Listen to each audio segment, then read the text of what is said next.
I'm live. It's a thing. Hi. Hi. Okay.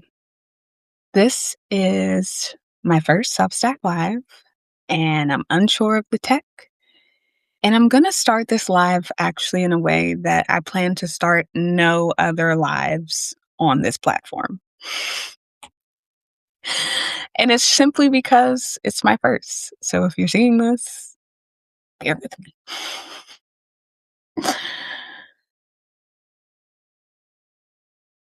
In the future, I plan to do these lives at my office, which has a very beautiful background and it's quiet and it hi, thank you for joining.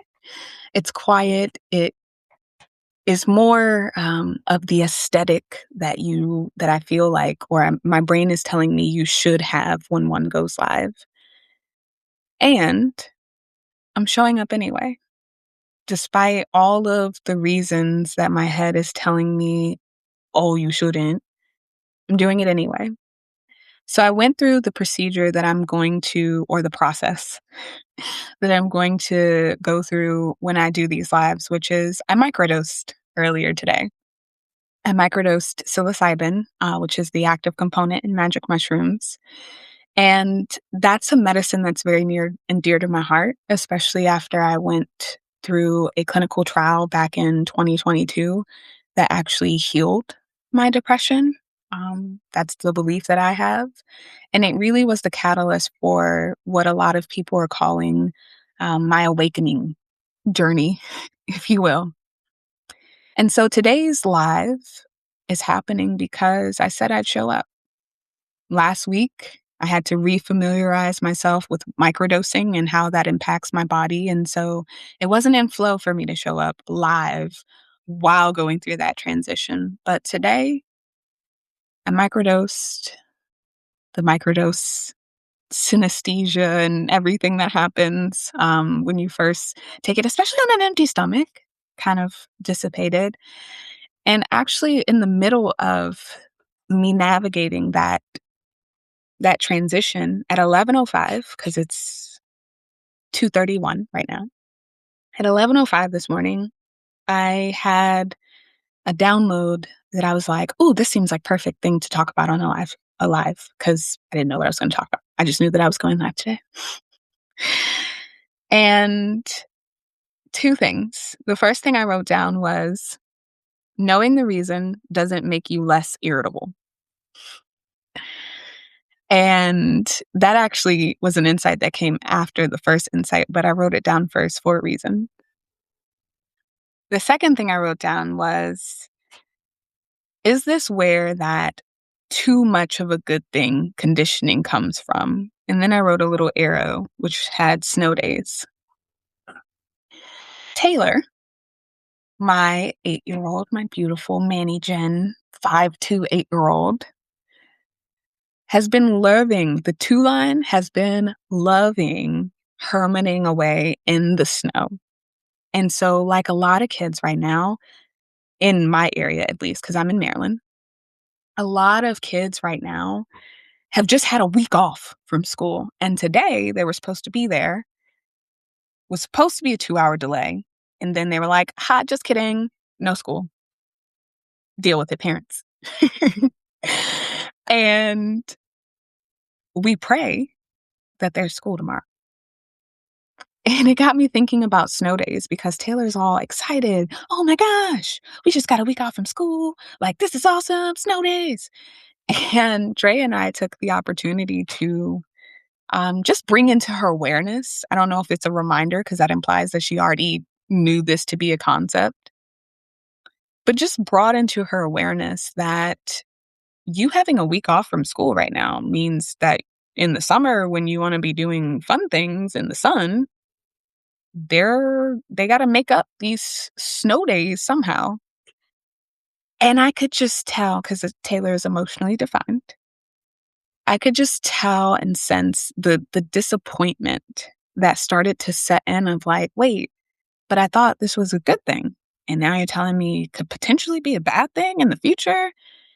And as children, I just put myself in her place for a moment, just as an 8-year-old. And I was like, "Wow." That's why I wrote it down. Is this where that conditioning comes from? Because in her world, she's believing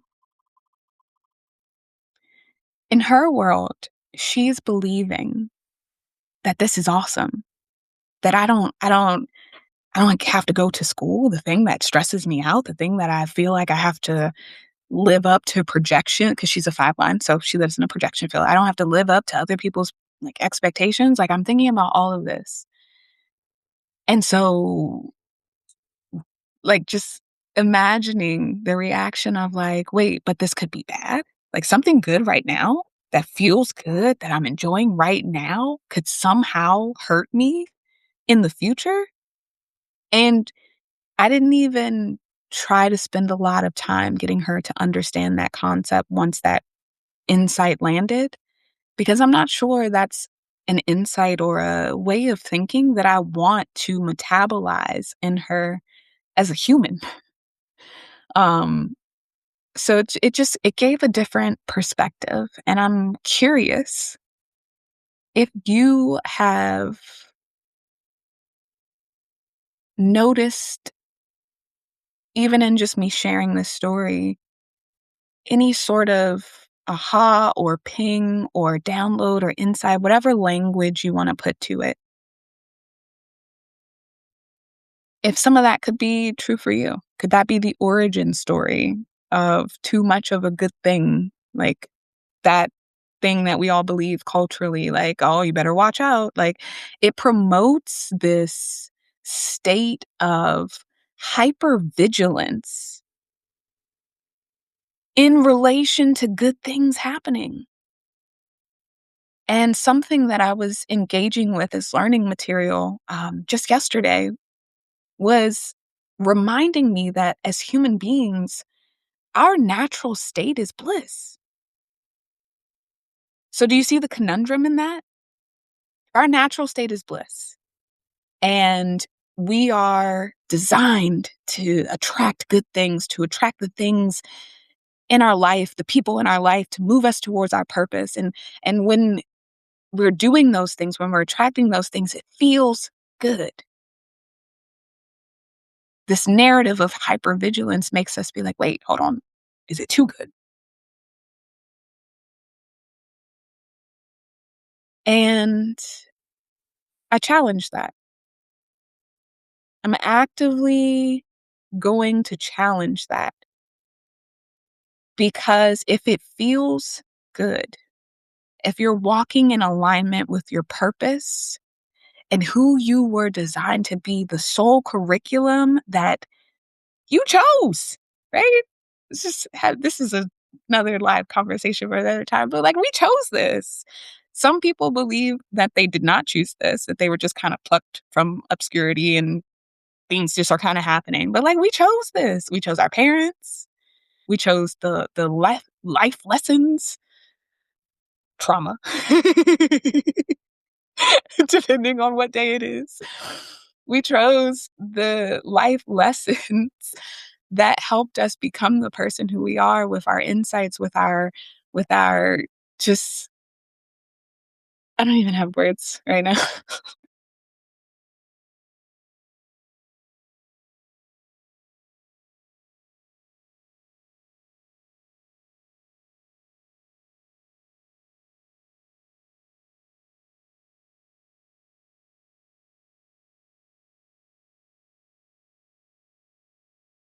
I don't know where that thought was going, and it is my intention to be fully authentically me, and that's in this space. I literally just took a screenshot.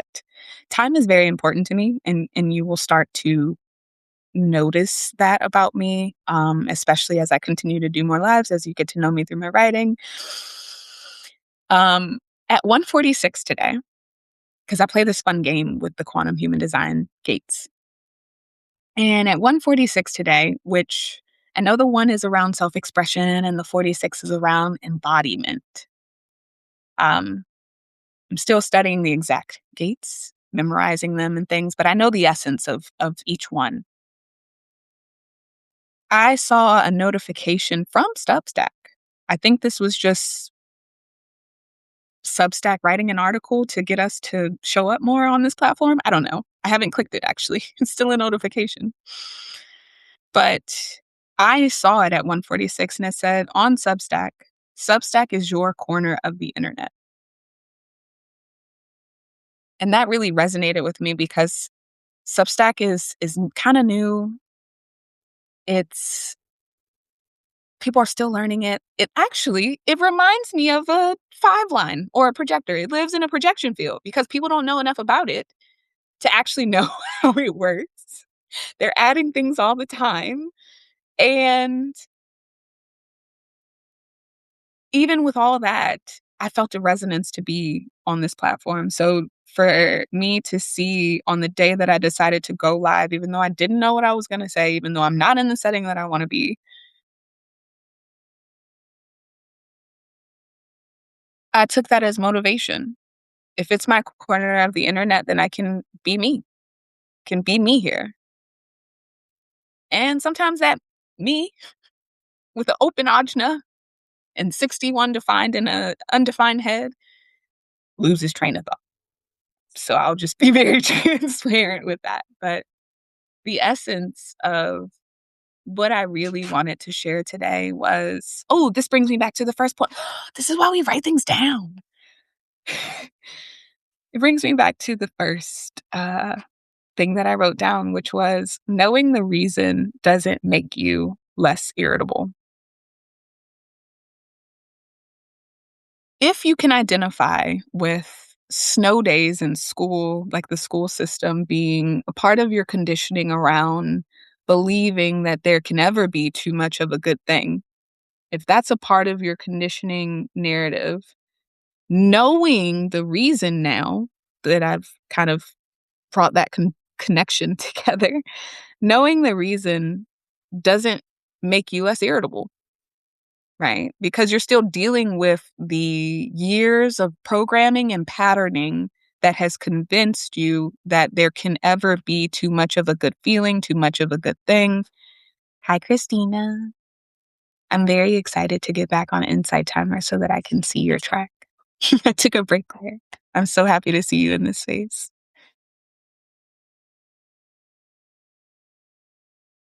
But if that is a source of your conditioning, snow days, knowing that that's the reason doesn't make you less irritable with all the patterns and the stuff you gotta break through to believe that you deserve all of it, that there's not too much. It's a NLP play on words. Too much for whom? But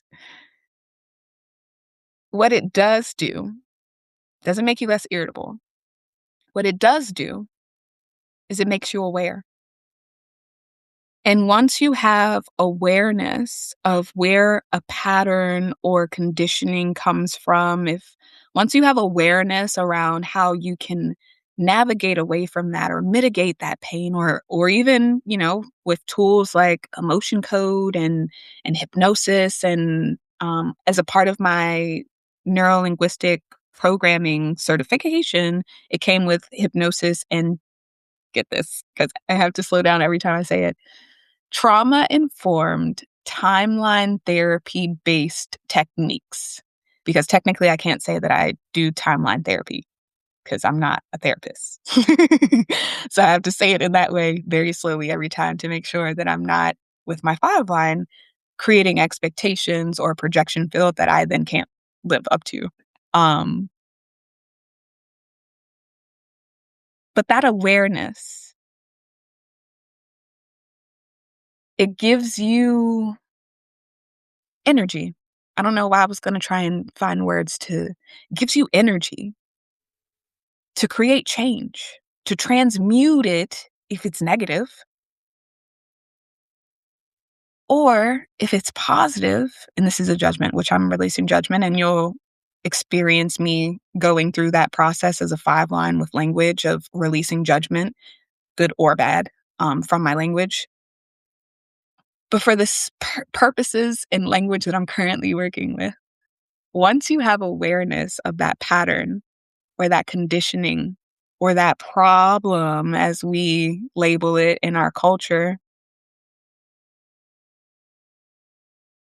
you then have oftentimes, maybe not right away, but oftentimes you have energy then to create change for yourself, for the version of yourself that you're saying that you're trying to be or that you want to be. And that space between awareness and taking action, and even the taking action part, because I love putting together plans and stuff. Um, Apparently, it's part of my design. I have the channel of executive function. And so, like, putting together plans and executing them and knowing all the steps and preparing the way, like,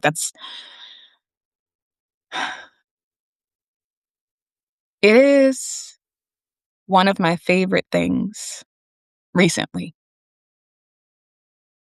to find patterns and conditioning within myself that the tools that I use can help.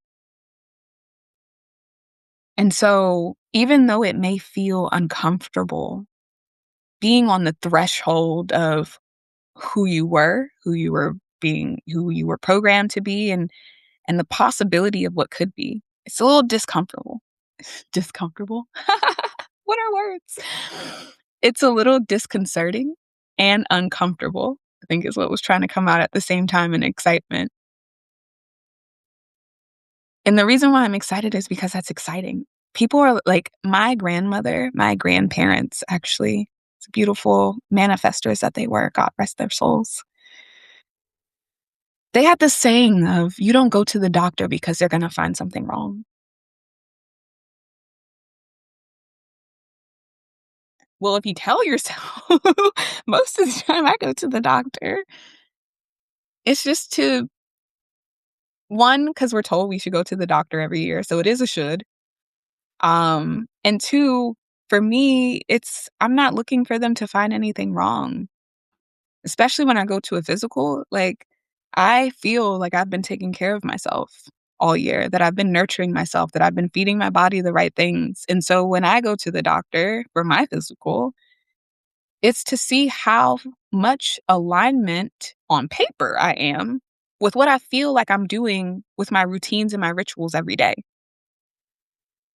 So, I'm gonna wrap this up now and succinctly recap where I was going because I feel like I tried to do that.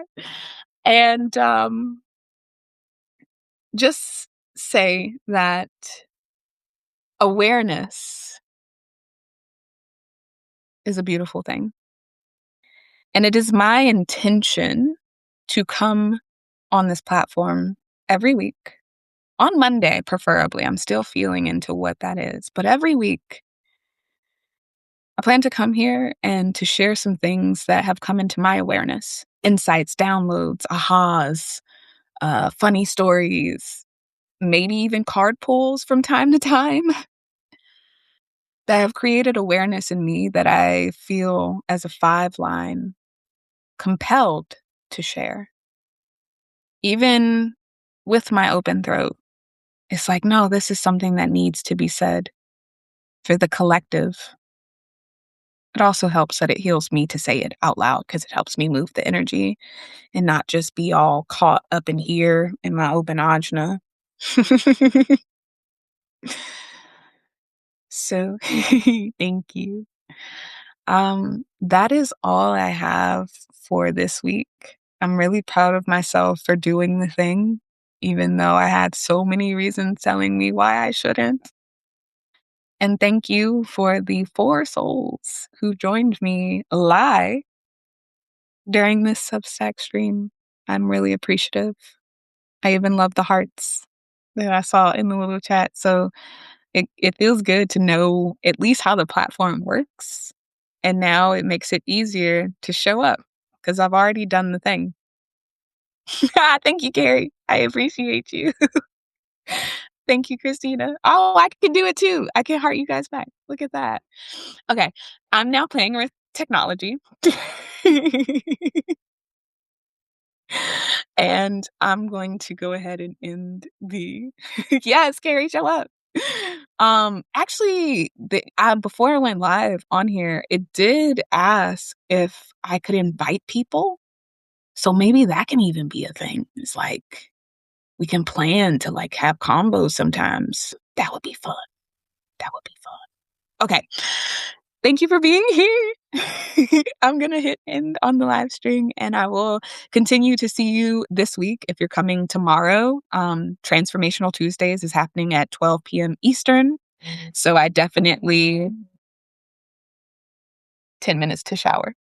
My managing. I have to keep her informed.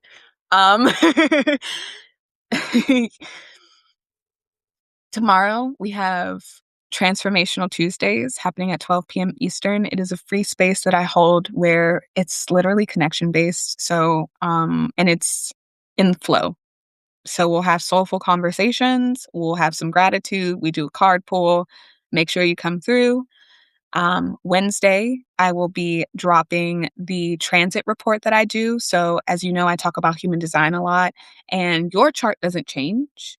However, because astrology and astronomy are a part of human design, as the planets move and shake, you have temporary access to gifts, to energy that you can actually harness if you know about it, right? If you have awareness around it. So Wednesday, I release a report that goes through how to really make the most of the energy that we have access to in our sun and earth gates that week.